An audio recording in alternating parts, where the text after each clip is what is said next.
After the flat landscape and sandy track at the MXGP of the Netherlands, this week signals a change of direction for the paddock.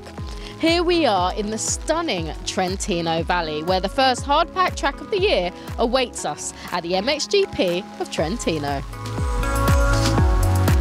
Less than a week ago, it was the boys from Red Bull lighting up Valkenswaard. Jorge Prado returned from injury to produce a clean sweep over the weekend in MX2, leaving championship leader Thomas Kier Olsen trailing in his dust. And may expect more of the same here in Italy, having taken the overall win on his last two visits to this track. It was a similar story in MXGP. Tony Cairoli with another 50 points safely in the bank after picking his way through the wreckage of two attritional races. Cairoli likely to be challenged hard here as well. Clement de Salle on the podium last year and also a former winner of this race. While Tim Geiser will be looking to continue his great form from the opening 3 rounds. The rain we anticipated at Matterley and Valkenswaard may not have materialised, but Mother Nature is putting that right here at the MXGP of Trentino.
Antonio Cairoli takes us for a spin around this Trentino circuit through turn 1, over the Fox hole shot line and into the very tight turn 2.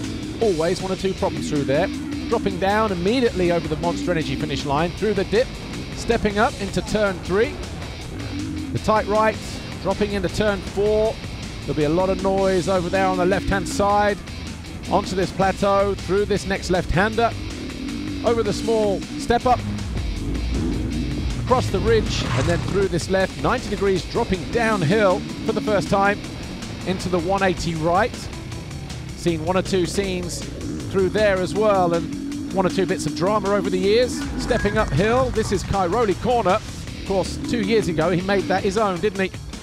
Stepping down towards the Monster Energy jump, the tabletop, over a single, and then through this fairly fast right-hander through a series of waves on the back wheel. You can double either here or into this turn, a 180 left. Pretty heavy because of the overnight rain prior to the race. Back down the straight in the opposite direction through this right-hander. It drops away here actually. This corner here is more off-cambered than it looks. Easy on the throttle. Stepping over the tabletop, dropping downhill on the other side into another tight right. The first of a series of tight right-handers at the bottom of the hills. Hard and slick on the exits, very slippery underneath the rear wheels as the riders negotiate those hills, and big braking bumps on the downhills as well into these right-handers. This one a little bit more open, the short tabletop into a small jump. You can go inside or outside here, but either way you hit this double jump, a single, bounce off of that, stepping down behind the pit lane area into this left-hander. 180, you can rail the outside when it's a little drier. Jumping onto the plateau past pit lane, alongside the start straight to the right, into this left-hander. This then is the final turn, dropping down towards the Monster Energy finish line jump here. And then we continue back into the racetrack.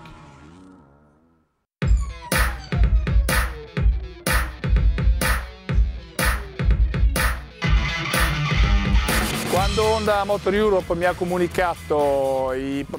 Motor Europe started talking with us about projects for 2019, I started to focus on MX2 riders, and I noticed some strong performances from Brent Van Donnick, a powerful rider but with an unofficial team. So I decided to start this new season with him, so we can improve all together and bring home some nice results.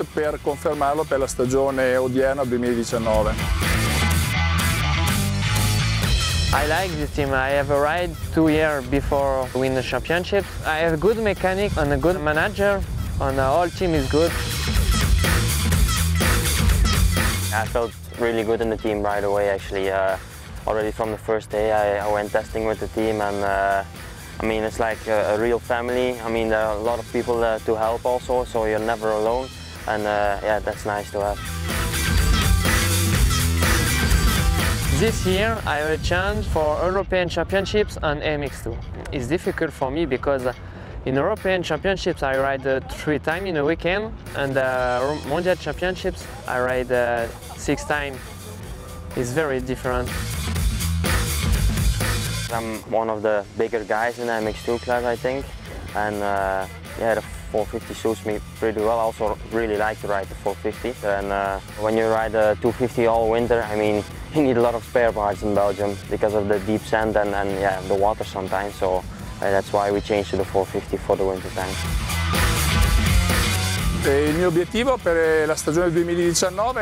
Our goals for this season are for sure to start growing.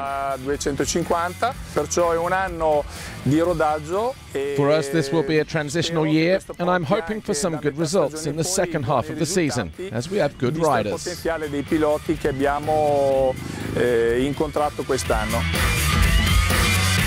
For this weekend, yeah, a top 10 will be really nice. Last weekend I felt pretty good in Valkenswaard, but yeah, my starts weren't that well, and I had a crash also in the first motor, so with a top 10 I would be really happy.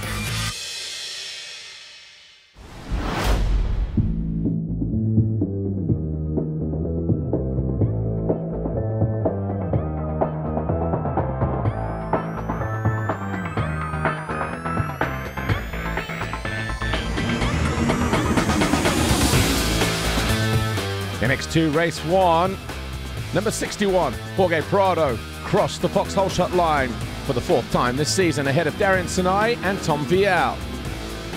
Brent Van Donnick was buried around mid-pack just behind the 747 of Michele Chervelin.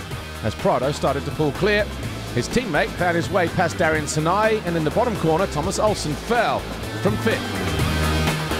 Ika Larinaga made a fantastic start, and he was there in around 4th place as Olsen, number 19, started his progress back through the field. Jago Kietz found a way around the outside of Darian Sinai to move into 4th. And then he had his sights set on the riders ahead of him. Mitch Evans on the Honda, number 43, was also making progress. From outside the top 10, he was suddenly knocking on the door for a top 5. Jago Kietz got close to the number 66 Marchetti Racing KTM of Ika Larinaga, and on lap 5 the Yamaha rider was through into 3rd. He then stalled in a corner as he was charging down the number 28 of Tom Vial for 2nd. Behind him though, Larinaga was coming under attack. First of all, it was Jacoby that found his way through. That put the German into 4th, but then he stumbled and bobbled. Was passed by Mitch Evans on the Honda, number 43, and he had to go at them again. The rugged track was catching out all riders. Jacoby found his way past the Australian and then went after the Spaniard, again for that 4th place. In the end, Jacoby dished out the elbows. Larinaga was sent wide as Jacoby moved up into 4th place. Mitch Evans was under threat from the 19 of Thomas Olsen, the championship leader. Both riders went around the outside in one of the deepest corners on the track. Evans came by Larinaga. Olsen lost out to Adam Sterry, and he would have to make the move on the Welshman just to gain more ground. Next in Olsen's sights was the 66 of Larinaga, and in the end, Olsen found a way through. At that stage, the championship leader was 6th. He then made this pass on Mitch Evans to move into 5th, and that's where the Great Dane would stay. Ben Watson on the 919 Yamaha was closing in on Evans, but was unable to find his way into 6th position. Jorge Prado, though, went on to take the checkered flag in race 1, but behind him there was drama, as Jago Geerts got onto the rear wheel of Tom Vial, and with a handful of corners to go, the Belgian made his move into 2nd, pushing a dejected Vial into 3rd.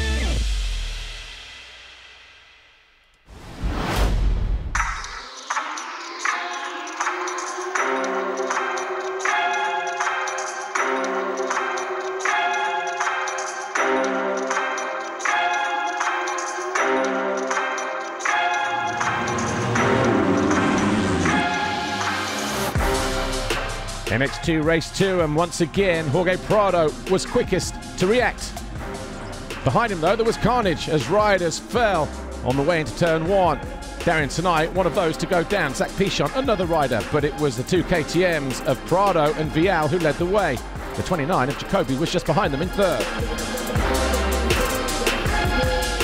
By now the circuit conditions rugged, and the 225 of Brian Moreau was the first to get caught out. He would not score in race 2. Henry Jacoby, number 29, was in no mood for hanging around, and nor too was Jago Geerts. But the German crashed at the bottom of the hill, handing a free pass to Jago Geerts, who then moved into 3rd. And just like race 1, the Belgian went after number 28, Vial, but this time he was joined by the quicker starting number 19, Thomas Olsen. Geerts made his move early and was into 2nd, and he was quickly followed through by the 19 of Olsen, who was finding it difficult to stay with the Yamaha rider.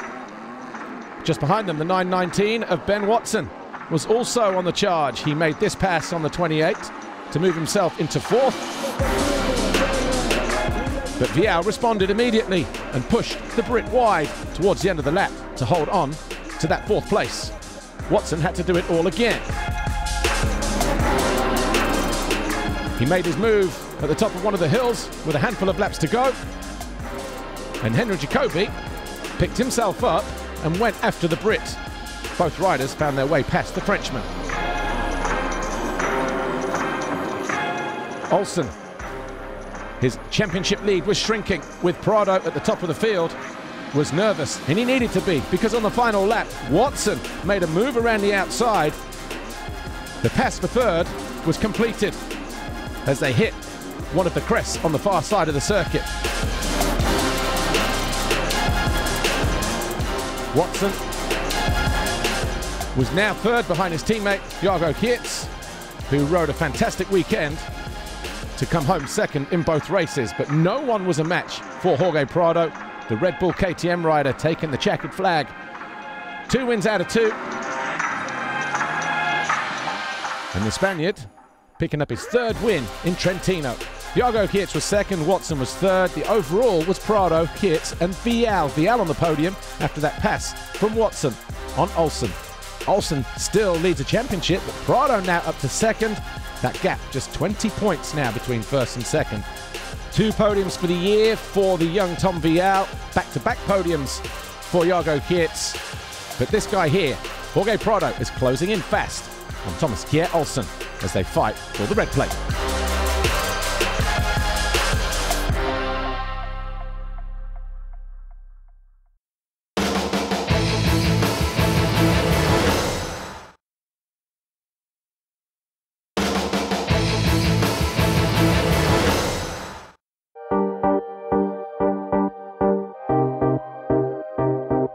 It's excited to be at the MXGP, and luckily I have 3 this year. I like it. All the friends and sponsors that cannot come all the Europes, they come in Italy. For the riders, it's really important to have people around you that support and are cheering for you.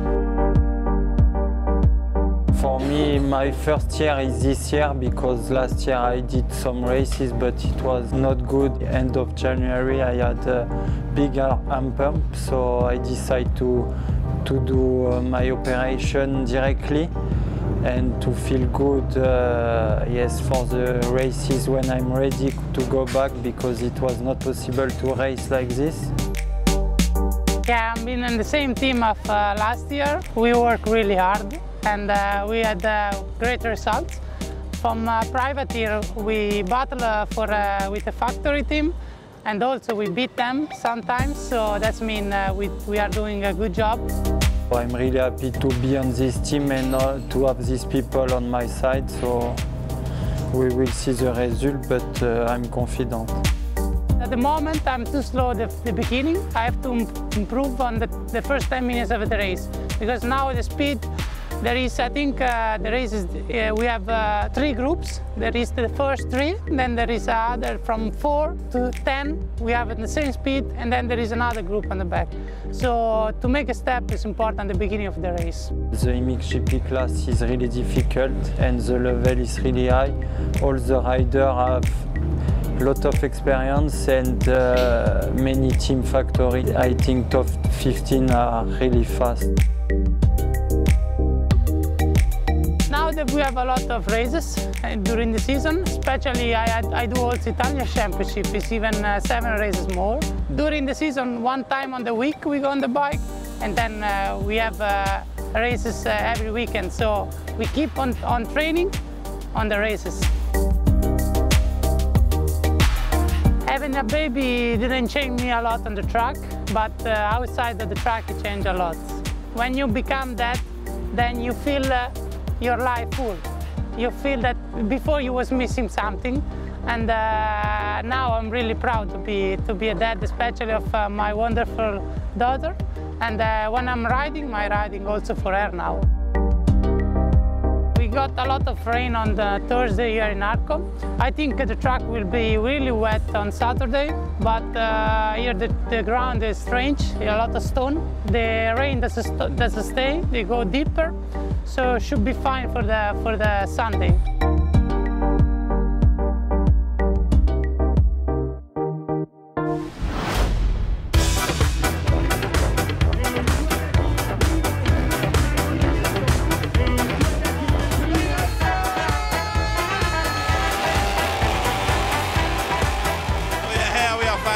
Guys, we come here every year for 3 years in a row. It's amazing atmosphere, it's close to us, and the whole hill is yellow. That's it, that's why we come. Go to guys, sir! We're cheering for you!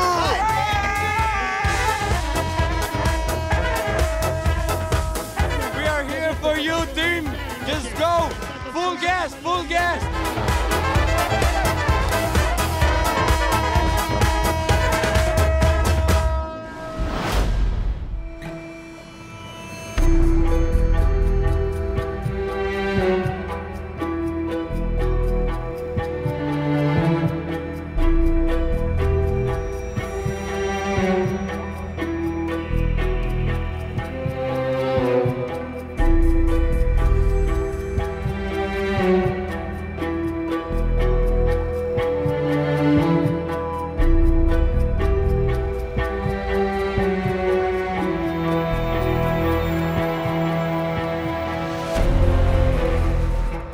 MXGP Race 1. Tony Cairoli getting the edge over Tim Geiser, who pipped the Italian in qualifying, and it was Cairoli who crossed the Fox hole shot line for the 5th time this season. Alessandro Lupino, Ivo Monticelli making it an Italian 1-2-3 as they hit the line for the first time, with Gauthier Paulin just behind, and Geiser, in no mood for hanging around, cleared the Frenchman out of the way and quickly was up the inside of Monticelli and Lupino before the end of the lap. All of a sudden, it was game on. Lupino was up the inside of Monticelli to take over 4th place. The 2 Italians giving the fans exactly what they wanted, whilst Cairoli was up front trying to pull clear of Tim Geiser. Gauthier Paulin on the Yamaha made this move on Lupino to get himself up into 4th place. And then he went after Monticelli. Meanwhile, his teammate Arno Tonis also in the mood around this Trentino circuit, following his teammate through into 4th. Max Anstey wasn't so fortunate. The Brit went out. He had a dead leg, would not continue the race. We would see him in race 2 though. All eyes up front between Cairoli, your race leader, and Tim Gajser, stalking his prey with intent. Circuit conditions tricky. Cairoli was getting caught out in Gajser's turn on more than one occasion. And the travelling fans from Slovenia voicing their gratitude at the 2:43 as he was closing in fast on the 9-time world champion. All of a sudden, Cairoli was on the ropes. A bobble in the turn in front of the Slovenian fans saw Gajser make the move for the lead. Cairoli had no reply. He switched from one side of the track to the other to try to make things happen. Almost through the front door at the end of the straight was a warning for Cairoli, but the Sicilian did not give up, and nor did Gajser. He also bobbled. The two riders pushing the envelope to the maximum, but it was Gajser who was victorious in race one. Cairoli came home second. Paulin, Tonus, and a rejuvenated Monticelli rounded out the top 5.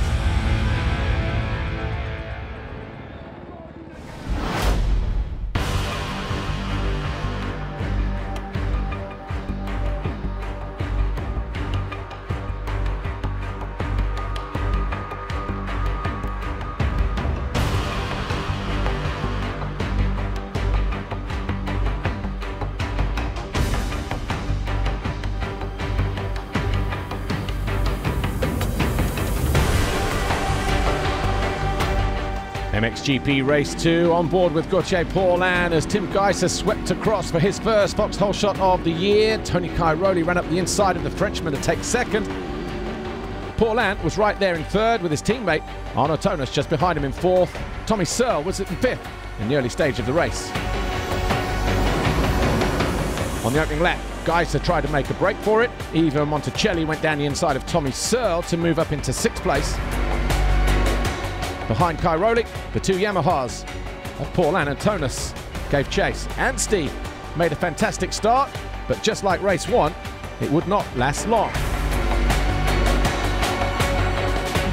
The Brit was in for a wheel change, and that cost him any chance of points in race 2. Meanwhile, the battle was back on between Gajser and Cairoli. This time it was Gajser's chase to be hunted down by the 222.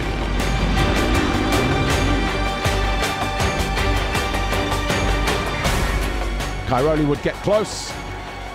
Gajser would pull clear, but eventually Cairoli found an opportunity to go after the Honda rider. And at the first opportunity, the Italian struck. Lap 9, Cairoli was the new race leader. But for how much longer?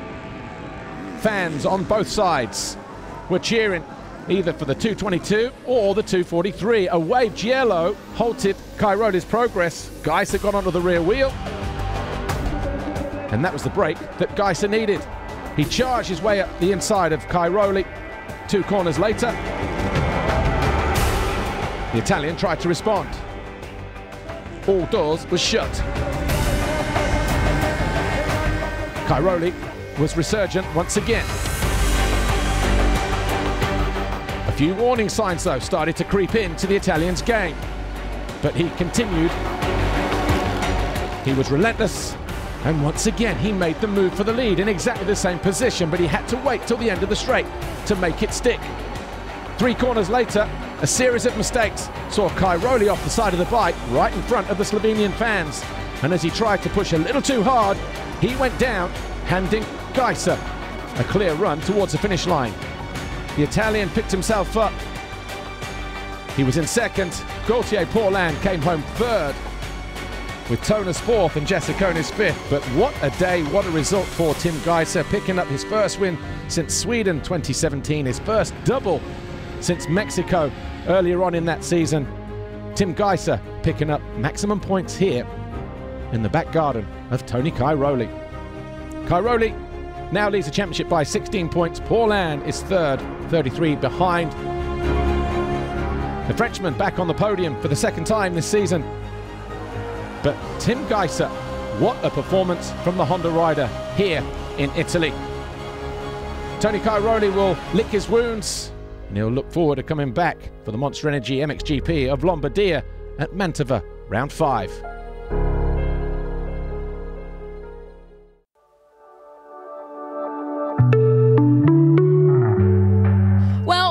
MXGP of Trentino has delivered some of the best on-track action you're ever likely to see. Race 1 in MX2 may have been a quiet one for Jorge Prado on his way to another dominant GP win, but behind him there was enough action to fill half a season, let alone a single race. While Olsen struggled but still has possession of that precious red plate. Meanwhile, in MXGP, Tim Geiser, inspired by his legions of travelling fans, pushed Tony Cairoli up and beyond his limits on his way to his first GP win in over a year. All in all, there were enough talking points to last us to the next round of this year's championship. That will be in 5 weeks' time when we return to Italy in Mantova. Ciao!